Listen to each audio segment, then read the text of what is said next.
waxaa gabi ahaanba fashil ku soo idlaaday kulankii u dhaxeeyay madaxweyne xashi maxamuud iyo Axmed Madoobe ee ka dhacay magaalada Kismaayo. madaxweynuhu Muqdisho ayuu u soo dhoofay isaga oo ka soo baxay garoonka Sayid Maxamed Cabdulle Xasan wax ka yar 24 saac. tan iyo xalay waxaa socday kulamo aan loo kala kicin iyadoo guriga martida ee magaalada Kismaayo ay ka dhaceen kulamo waaweyn. waxaa goobjoog ahaa taliyaha sirdoonka wadanka Itoobiya iyo taliyaha sirdoonka dalka Kenya oo wada hadalkan gadaal ka riixayay iyo dawladda Imaaraadka Carabta oo labada dhinac dhaqaale ku bixinaysay sidii ay u heshiin lahaayeen. madaxweyne xashi maxamuud qodobadii uu hordhigay Axmed Madoobe uu aqbali waayay, Axmedna qodobadii Xasan uu hordhigay waa ay cuntami waayeen, waxaana taasi ay noqotay in lagu kala tago. way iska cadeed in fadhigan wax natiijo aysan ka soo bixin kadib markii xalay Villa Soomaaliya ay soo saartay qoraal Jubbaland madaxweynaheeda aan lagu cadeyn. kadibna Axmed Madoobe isla xalay isaguna uu soo saaray qoraal uu leeyahay waxaan kulanay walaalkay Xasan, taas oo muujinaysa in labada dhinacba aysan isu ogoleen xilalka ay hayaan. haddaba shirkaasi maxaa ka dhacay? wararka qaar waxay leeyihiin xalay khatar ay gashay nafta madaxweyne xashi maxamuud, waxaana halis uu ku galay magaalada Kismaayo. ilaaladiisii qaar waxyeello ayaa la soo sheegaya. waa ka suurowda Axmed Madoobe markii la eego backgroundkiisa dambe ama dib loo eego taariikhdiisa, la shaqayntiisa kooxaha argagixiso iyo koox diimeedyadii kale uu la soo shaqeeyay iyo sidoo kale 15 sano waxa ka badan ee uu haystay Jubbaland dadka uu waxyeeleeyay. haddaba waxaan il gaar ku eegaynaa shirarkii dhacay, waxyaabaha laga soo calaamadeeyay fashilkan muxuu sababi karaa. New Jubbaland miyuu dawladda dhisaysaa? madaxweyne xashi maxamuud isaga oo careysan ayuu diyaarad ka soo raacay Kismaayo kuna soo laabanaya magaalada Muqdisho ee caasimadda Soomaaliya. wararkii ugu dambeeyay ayaan eegaynaa. soo dhawo, waxaan ka codsanayaa inaad muuqaalka like saarto, channelkana subscribe soo tiraahdo. waa mahadsantahay. warar aanu helayno ayaa tilmaamaya inuu fashil ku soo dhamaaday wada hadalkii u dhaxeeyay madaxweyne xashi maxamuud iyo hogaamiyaha Jubbaland Axmed Maxamed Islaam Madoobe kadib markii dhinacyadu ay ku adkaysteen in aysan isu tanaasulin ama ka tanaasulin qodobadii la isku hayay. xasan sheekh iyo Axmed Madoobe midkoodna ma uusan yeelin tanaasul. qof walbaahi miiska ayuu soo saartay tabashadii uu qabay wixii la isku hayay baana lagu sii kala fogaaday. wafdiga madaxweyne xashi maxamuud ayaa ka soo ambabaxay magaalada Kismaayo iyagoo oo ku soo noqday magaalada Muqdisho. xilligana hawada ay ku soo jiraan oo wali Muqdisho ma uusan imaan. madaxweyne xashi maxamuud iyo Axmed Madoobe ayaa la sheegay inay ku kala laabteen ama markaasi ay ku ballameen inay wada hadallo sii socdaan mar kalena dhinacyadu ay kulmaan wixii markaasi laga wada hadlana dib loo sii ambaqaado. inkastoo taasi aysan u muuqan wax suuragalaya. labadooda oo is horfadhiya ayaa waxaa ka soo bixi waayay wax natiijo ah. sideeba iyaga oo la wada hadalsiinayo ama dal shisheeye wada hadal uu ka dhacayo ay markaasi lagu heshiin karaa. TV-ga caalamiga ah ee Universal ayaa hadda soo qoraya madaxweyne xashi maxamuud iyo wafdigiisu uu hogaaminayo ayaa goordhow ka soo baxay Kismaayo iyadoo oo heshiis aan la gaarin. wada hadaladii Kismaayo ay ku yeesheen dhinacyadana ay ku soo dhamaadeen fashil. madaxweynuhu xitaa Axmed Madoobe kama soo sagootin garoonka sida mid ka mid ah saxafiyiinta gobolka uu hadda inoo sheegay. madaxweynuhu wuxuu ka soo baxay guriga martida si daaragtii ay u yimid garoonka oo ay diyaaradiisu taalay oo ay baakinayd anytime ay wax dhacaan uu raaci rabay iyo ciidankiisa ilaalada oo heegan ahaa. guriga martida ayuu ka soo baxay. wada hadalkii saakay kolka uu fashilmay 10 barqanimo ayuu wada hadalku soo dhamaaday. xalay 4 saacadood foolka fool ay isu horfadhiyeen Axmed Maxamed Islaam Axmed Madoobe iyo madaxweyne xashi maxamuud. ugu yaraan raggan markii ay kulmayaan waxay ahayd in laga laabto warqadihii dacwadaha ee dambiyada la isugu yeeliyay. waxaad xusuusataan in muddo ka hor warqad ka soo baxday maxkamadda gobolka Banaadir lagu sheegay dambiile ama eedeysane ninka la yiraahdo Axmed Madoobe, halka maxkamadda degmada Kismaayo ku taalana dambiile ay ugu yeertay xashi maxamuud ina suuban sabriye. sidoo kale ina yustar ayaa loogu yeeray Axmed Madoobe. hooyooyinkood waxaana baray waa maxkamadihii iyo dambiyadii ay raggan isu yeeleen oo ay iyagu isku eedeeyeen. Axmed Madoobe horay waraysi u bixiyay Fahad Yaasiin Xaaji Daahir taliyihii hore ee nabadsugyada qaranka waxa uu sheegay inuu yahay kansarka siyaasadeed ee Soomaaliya isagoo aan laga adkaan Soomaaliya inay toosto caqabadaha haysta ay qayb ka tahay. hogaamiyahan aan dhinacna u dhaafin magaalada Kismaayo 20 sano ee ugu dambeeyay ayaa 2009 wuxuu Kismaayo ka soo galay dhinaca Ras Kamboni. 2006 ayuu haystay isagoo oo koox diimeed Kismaayo laakiin magaca Jubbaland 2009 ayuu ku qabsaday isku dar ku dhawaad 20 sano ayuu haystaa maamulka Jubbaland ama 18 sano wax ka badan haddaba Axmedoobe Jubbaland isaga miyaa la haray mise isaga ayaa markaasi maamulkaasi loo unkay oo maamul Axmed dhaafsiisan ma aha Axmedoobe xisaab siyaasadeed ee u sawiran waa in dawladdu ay u meel marisaa 5 sano oo xukun ah oo madaxweyne yahay qodobada kale oo dhan wada hadal waan ka galayaa buu yiri laakiin doorashadii dhacday November 25keedii 2024 ee baarlamaankaygu ugu doorteen waa inaad ii ogolaataan inaan ahaado madaxweynaha Jubbaland 5 sano madaxweyne Xashi Maxamuud ayaa taas ku tilmaamay wax aan la qaadan karin oo ka badbadaysa waxa uu sheegay inuu ku laabto madashii hore wada tashiga qodobadii lagu heshiiyay doorashooyinkii qof iyo codka uu fuliyo sida dawlad goboleedyada Puntland ee Galmudug Hirshabeelle iyo Koonfur Galbeed wada hadaladan hadii Axmedoobe la isku fahmo waxa la rabay in la sii amba qaado oo Puntland la keeno iyadoo wada hadalkan xitaa ay ku jiraan dani iyo sidoo kale madasha samata bixinta Soomaaliyeed Axmedoobe shuruudaha uu watay kaliya isaga ma hogaamiyaan ama ma quseeyaan waxa ku jira madaxda samata bixinta qodobo ay soo qorteen oo shirkii Nairobi ka dhacay 2 maalin ka hor Axmedoobe looga soo dhiibay waxa kale oo ku jira qodobo ay damacsan yihiin Imaaraadka Kenya iyo sidoo kale madasha samata bixinta oo hormuud ku yahay madaxweyne Shariif waxaas oo dhan markii la isku geeyo waxa muuqanaya in dhinacyadan sinaba aysan isugu soo dhawaan karin bacdama ay yihiin rag la isku qasbay beesha caalamka ayaa juujuubaysa labada dhinacba oo isku khasbaysa taas ayaana keenaysa in markaasi wada hadal ay qaataan wada hadalkan daawadayaal waa wax lagu qasbay oo laga soo shaqeeyay ma aha wax iyaga iskood markaasi isaga yimid ama raggan wax ay iyagu markaasi isku ixtiraameen oo ay isu garteen oo ay yiraahdeen aan wada hadalno haddaba madaxweyne Xashi Maxamuud iyo wafdigiisa waa ay soo laabteen waxayna imaanayaan Muqdisho wararka qaar waxay leeyihiin waxa suuragal ah in madaxweynuhu uu ka hadlo arrinta Kismaayo isagoo oo ka warbixinaya qaabka ay wax u dhaceen iyo markaasi sida uu rabo 6 Oktoobar 2024 ayaa waxa shirkii madasha samata bixinta ka baxay Axmedoobe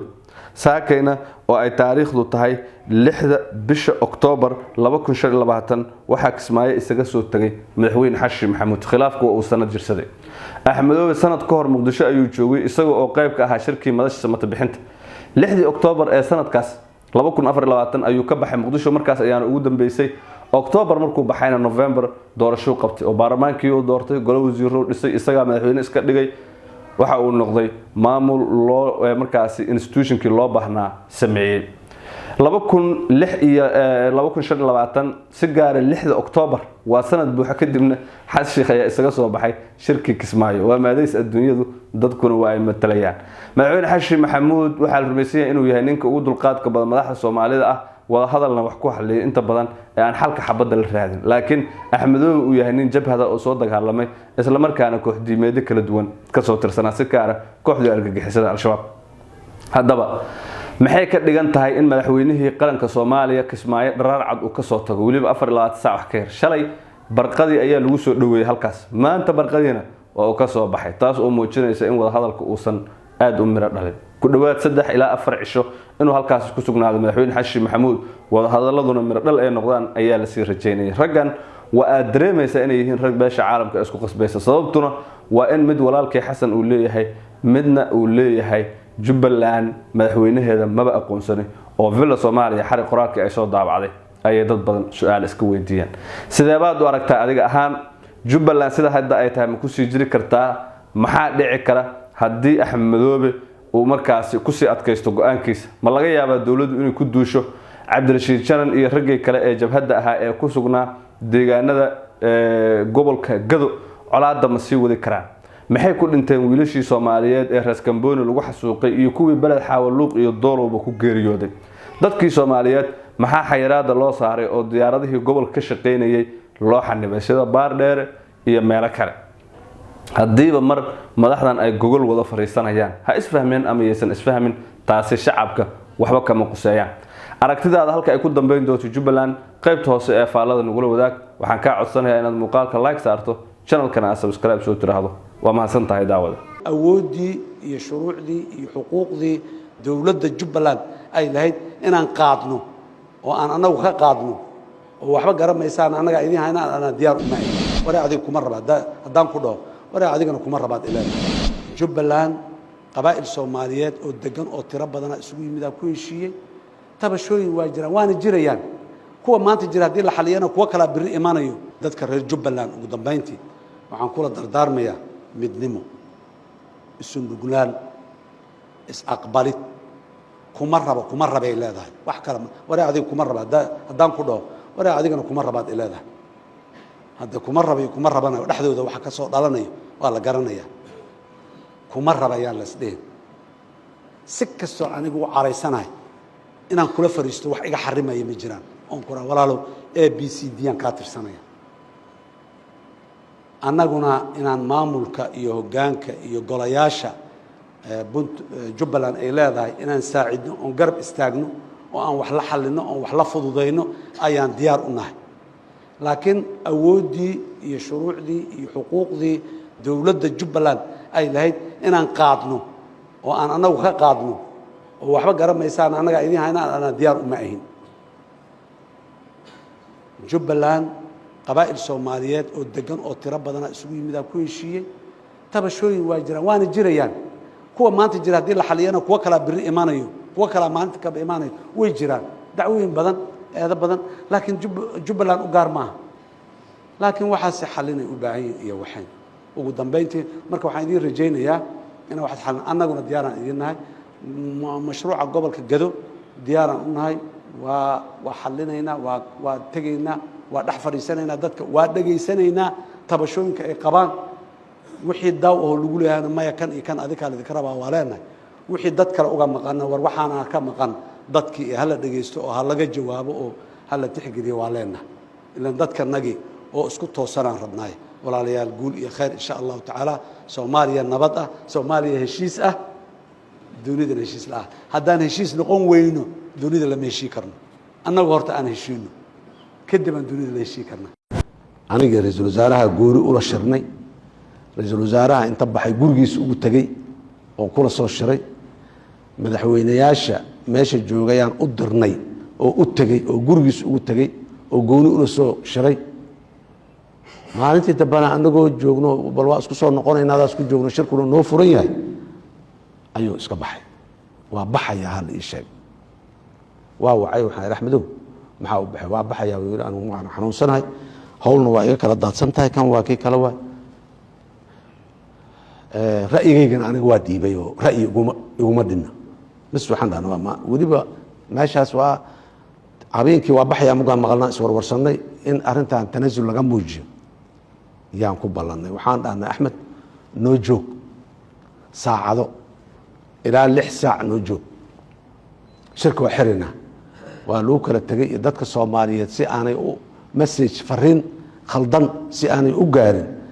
قد يدا نسقوها يسنو دور شدا شركة دبان جيسني ناي أو سوق إيمان دونة كان وجنانا دينا قضبة كلا نويا لو لا دجالنا كأرجحسد الدبوشيت واحد قضبة كلا جرو أو لا قال كواسان سي دينينا هذا هشيس عصوبة سياسيين أول با مجرين شركان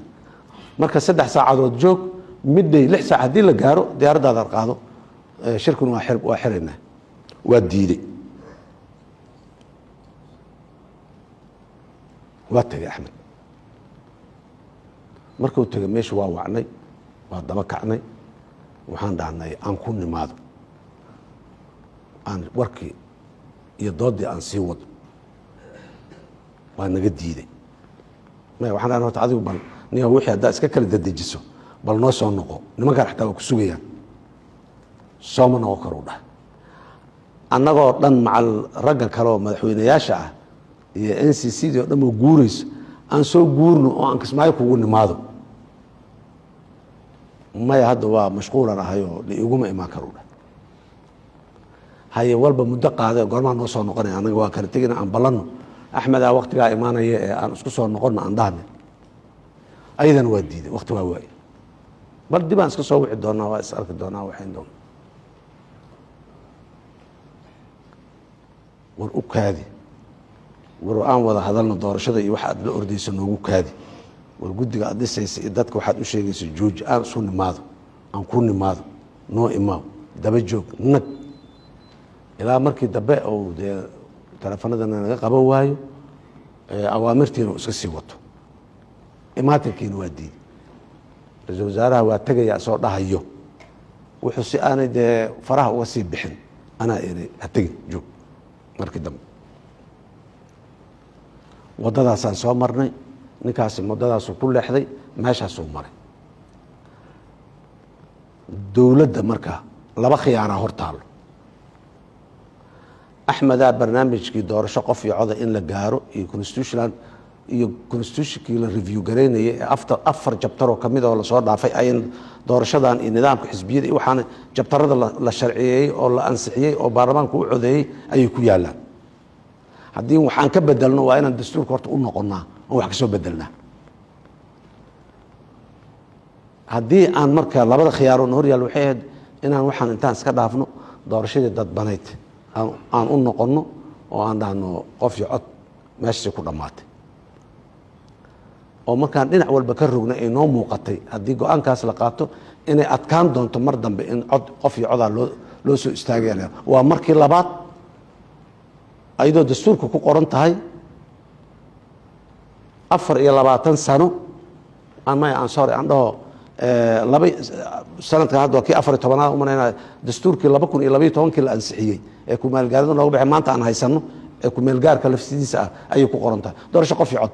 charterkii ka horreeyay waa ku qornay qof iyo cod doorasho inay tahay intaas waa la soo sameey waaye maanta haddana ma samayn karna haddaan dhahno